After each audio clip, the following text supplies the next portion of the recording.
conversation and reviews. Shout out to my man, TSG Uncut. King's doing amazing things. Please go to his channel and show him some love. We're going to dive into this thing right quick. We're going to repetition a little bit. He has some things to say. I have some things to say. Then the spirit of the universe is going to take us home. Until then and only then, grab your shoulder pads and your helmet. Let's get this work. And here we go. Should black women apologize to black men? This black woman thinks so. I am so sorry. I am so sorry, black man. Please forgive me. I didn't know. I didn't realize how trapped you've been. I didn't realize how you've been targeted and hunted, set up, lied on. I didn't know. And I want you to know that I apologize. I've privileged my pain over yours. Do women? Before he continues, do you agree? Do you accept her apology, black man? Or don't you? She's not the only woman that feels this way. We have a lot to uncover. We have a lot to talk about. So let's continue. Peep this out.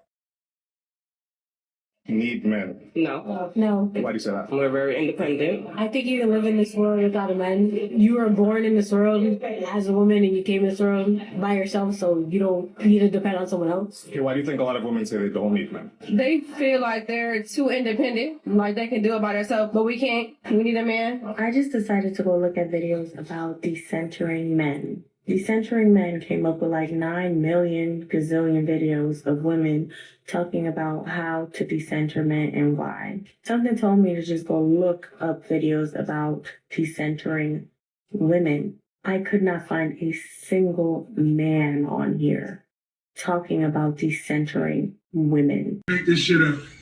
You can't make this shit up.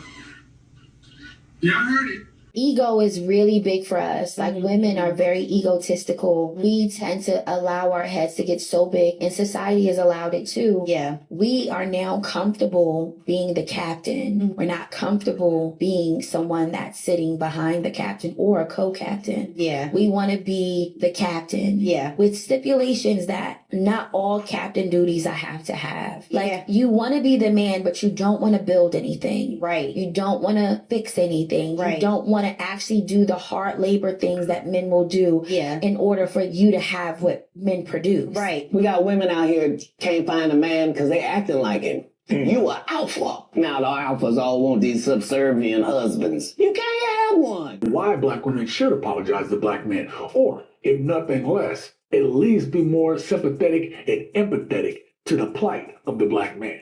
This is a deep-rooted conversation that needs to be had. When you have individuals on a certain level having these types of conversations, you're able to put yourself in each other's shoes. You know, a large number of women should put themselves in black men's shoes. Then I guarantee you they will have a better understanding of what black men deal with on a day-to-day basis from the moment he wakes up until he comes home and he lays it down. Black woman in North America, because that's where I live, I've been taught how to relate to you through white supremacy. And I never gave you the benefit of the doubt. I just took the images, the stuff that I heard my mama say, what wounded women were talking about you, and then I had bad experiences with black men. Listen to what she said. Things her mother told her, things she heard other broken women say. So we have, number one, home. Mama at home. This is what mama was saying. These are the things that you picked up as a child about black men because of mama. Being around certain individuals, broken women, women that can't keep a man. Now you've adopted some of these things. And then you combined it together and came up with your own notion of how black men operate. More sense for me to get on here and dog men out, right? It makes sense for me to complain and play victim and point the finger and say it's all about me, me, me. It's easy to do that. That don't require any effort or work. The real work is asking yourself, what role did I play in my own misery? A lot of you women are creating your own suffering. And we see that, and thank God, and shout out to the sister right here because she's getting it and she's speaking it.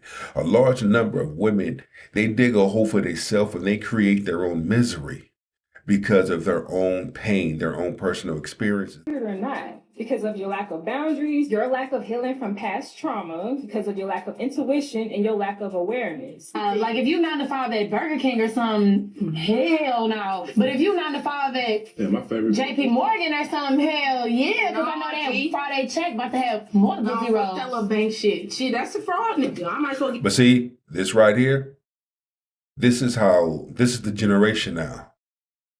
But women that talk like this, you notice, have you ever noticed women that talk like this, women that behave this way, they don't always get the man that they want. All you gotta do is pay attention. All you gotta do is sit back and observe.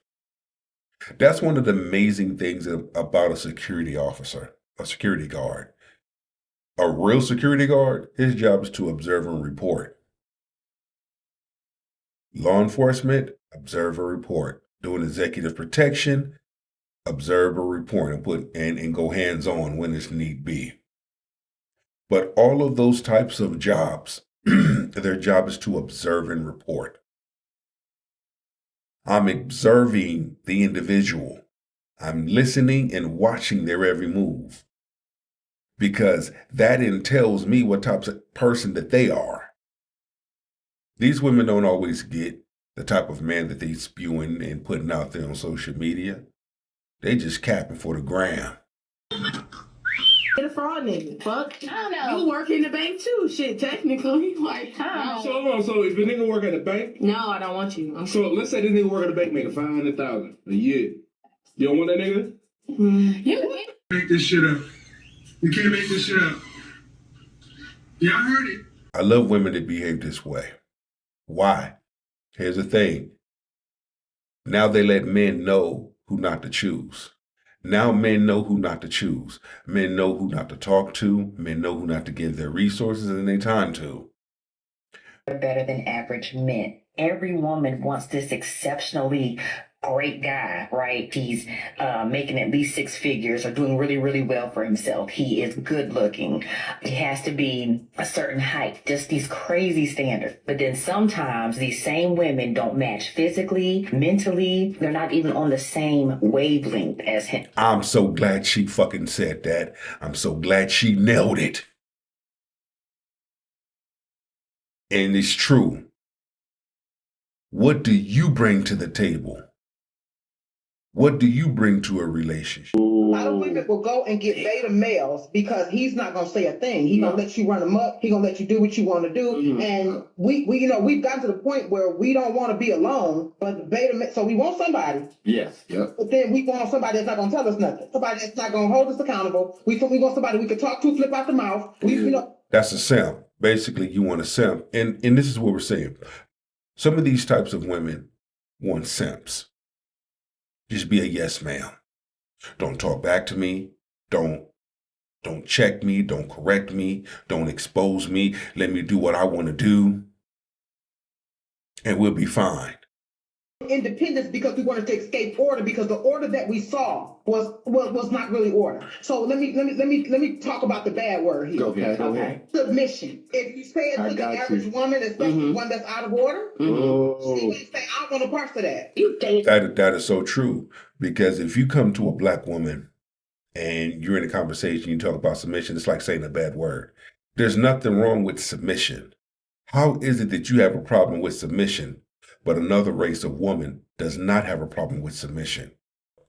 Circumstances and situations that no longer serve us. Rationalize create drama that we can then blame on something or someone else. To rationalize is how we deny responsibility and avoid accountability as we wait for something other than ourselves to change. And when you rationalize not doing what you know you need to do, chances are you're using a rational lie to keep yourself comfortable in what's familiar. Happens to the spirit of a black boy who grows up in a culture where his community, his school, his home, and everywhere he moves about carries an energy that either silently or very loudly and explicitly says, Black men ain't right? I agree. I agree so far to what the sister's saying. You know, I'm all for Black love. I'm all for my brothers. I'm all for my sisters. When it's time to hold individuals accountable, I do that as well. I'll hold Black men accountable. I'll hold Black women accountable. We're not going to gloss over the fuckery, but we're going to talk about it and get down to the root of it and be respectful about it. There's a coldness that you have to accept when you're a man. Only women, children, and dogs are loved unconditionally. A man is only loved under the condition that he provides. Women are raised on how to live without a man and not how to keep a man. Black women aren't raised on how to live without a man than how to keep a man. And I like what this sister says too.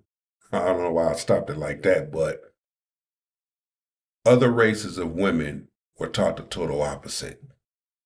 They were taught how to get a man, how to keep a man.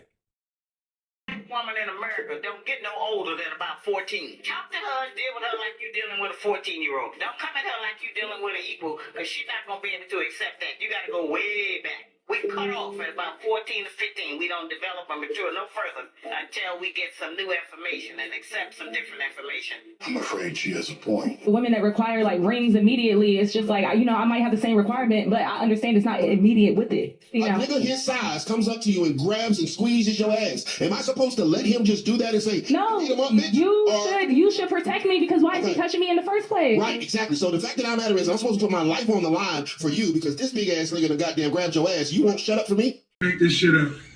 You can't make this shit up. Y'all heard it. Hold on. Gotcha. Don't flip it. I love that brother. Woo!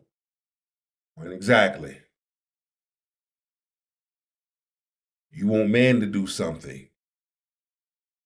You want man to do something. I'm going to sound like Omar Johnson on this one for the third time. You want man to do something, but you can't do for him?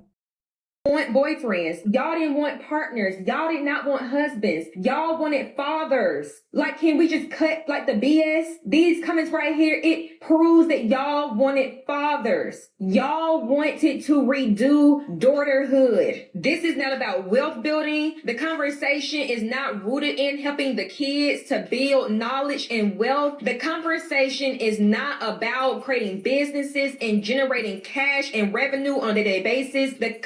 She know what she talking about. That's just getting it. And she's right.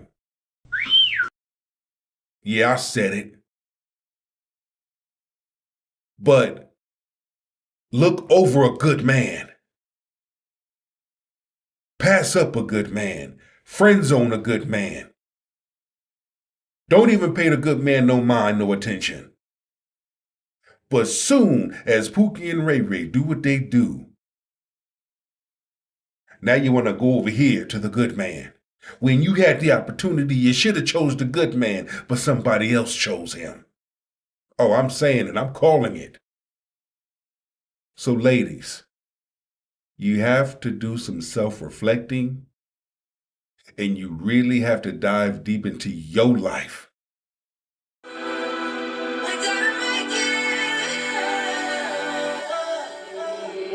Victory Lap.